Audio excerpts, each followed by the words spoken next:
The Assembly will hear a statement by His Excellency Haile Mariam Desalegn, Prime Minister of the Federal Democratic Republic of Ethiopia. May I request protocol to escort His Excellency.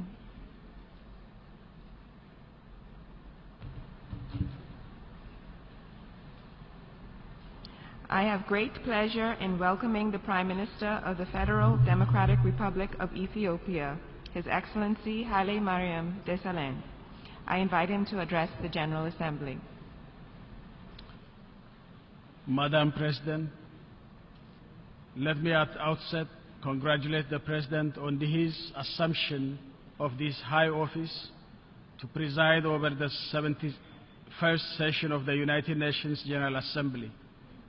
I wish to take this opportunity to assure you of our support and the effective discharge of your responsibilities. I would also like to express appreciation to your predecessor, His Excellency Mr. Mohan Lahitov, who steered the work of the historic 70th session. Since this is the last time that the Secretary General has addressed this Assembly, allow me, Mr. President, to express on behalf of the people and government of Ethiopia and that of my own sincere appreciation to Mr. Ban Ki-moon for his tireless service to our organization over the past decade. We cherish his friendship with Ethiopia and Africa as a whole, and we wish him all the very best in his future endeavors. Madam President, the past 1 year was indeed historic in many ways than one. It was the time when we reflected our journey over the past 70 years and took decisive steps towards ensuring the peace and prosperity of our peoples and the protection of our environment. We saw what the United Nations can deliver as a unique intergovernmental platform for a common and collective response to the myriad of challenges facing humanity as a whole. It was testament to the fact that we can indeed achieve concrete results if we set aside or at least manage our differences and act for the common good. Now is, of course, the time for action so that the transformative decisions that we took last year will have a real meaning in the lives of our people. We recognize the small but encouraging steps taken towards implementation in many of the domains. On our part, for instance, not only have we integrated the SDGs into our national development plans, but also embarked on implementing them. The ratification of the Paris Climate Agreement is also a major priority, and we will expedite the process as soon as our Parliament opens in the session at the end of this month. Madam President, that the world is currently confronting unprecedented challenges would be an understatement. This has no doubt enormous implications for the implementation of the ambitious and transformative agendas that we have set out last year. International peace and stability is facing greater risks with the rise of geopolitical tensions and the growing threats posed by all shades of terrorist groups and other transnational criminal networks. The world economy has not yet come out of its crisis mood, and increasing inequality is creating a lot of frustration, paving the way for the resurgence of populism. As much as the social media is offering a digital platform to improve exchange of information and enhance popular participation, its attendant negative impacts cannot simply be ignored. In fact, we are seeing how misinformation could easily go viral via social media and mislead many people, especially the youth who are our future. Social media has certainly empowered populists and other extremists to exploit people's genuine concern and spread their message of hate and bigotry without any inhibition. we would be the first to admit that countries need to own their problems. Externalizing the source of setbacks and seeking external causes for one's national shortcomings is an approach to problem solving whose result can only be pregnant with danger. But it is critical to underline one critical matter, which is usually given short shrift both by the media and others.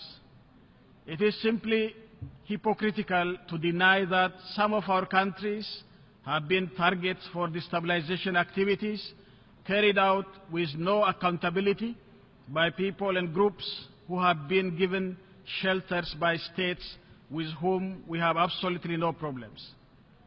The abuse of the opportunities created by the social media and other media outlets financed by friendly governments has become so blatant that it is downright foolish to deny that this has no implications for the respect of the human rights of our people, and that it does not undermine our capacity to ensure that a high standard is maintained by us in this regard. On the other hand, the fragile nature of our environment has also been evident as the El Nino-induced drought affected the livelihood of millions of people across the world, including our own. This is happening at a time when humanitarian needs have become extremely enormous because of other emergency situations. In addition, the large movement of refugees and migrants has become a major crisis, and this is a matter that we discussed at length over the last few days.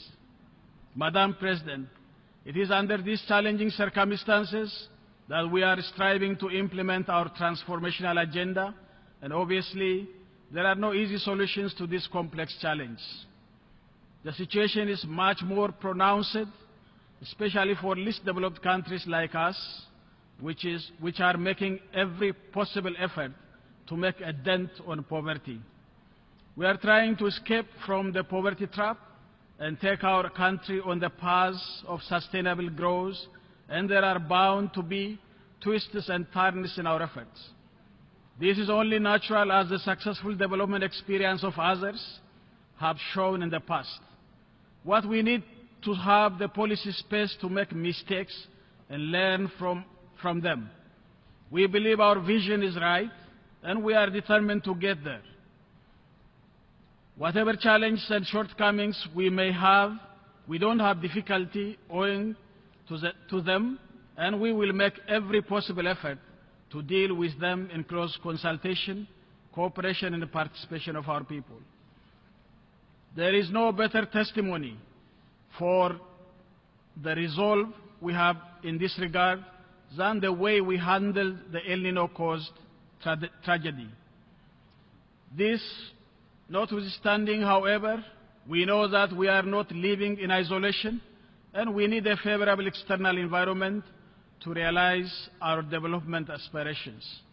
We cannot simply wish away this challenge that I have tried to explain above.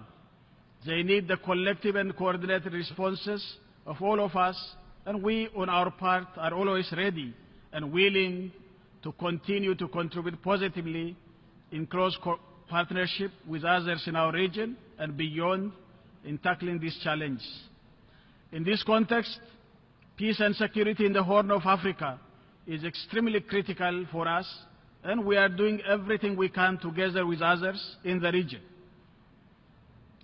to tackle the conflicts affecting our neighbors. In this regard, we have been exerting tremendous efforts to assist South Sudan in resolving its internal problems. What happened in July was indeed a serious setback in the implementation of the peace agreement that the South Sudanese parties signed under the auspices of the IGAD+. We in the IGAD region met on a number of occasions at various levels to address this issue and made concrete proposals on the way forward, which was subsequently supported by the African Union and the United Nations.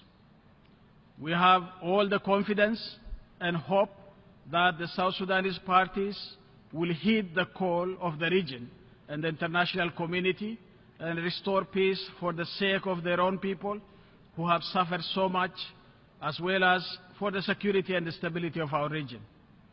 In addition, we have also been exerting efforts to fight terrorism and pacify Somalia. In spite of so many challenges that still persist, Somalia has indeed come a long way. The symbolic significance of the IGAD Extraordinary Summit held in Mogadishu recently cannot be overemphasized.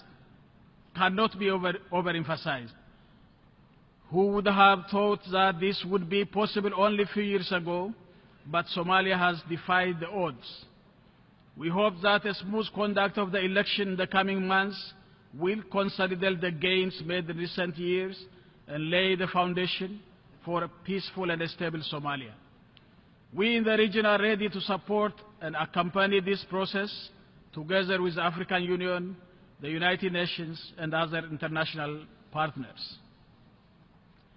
Madam President, Ethiopia is indeed honored to be elected as non-permanent member of the United Nations Security Council for the term 2017-18.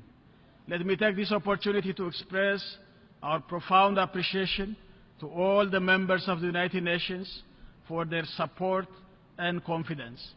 I would like to conclude my remarks by reaffirming our commitment to effectively discharge our responsibilities and uphold the principles and purposes of the United Nations Charter.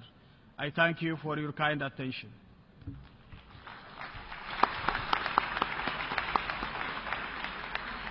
On behalf of the General Assembly, I wish to thank the Prime Minister of the Federal Democratic Republic of Ethiopia for the statement just made, and I request protocol to escort His Excellency.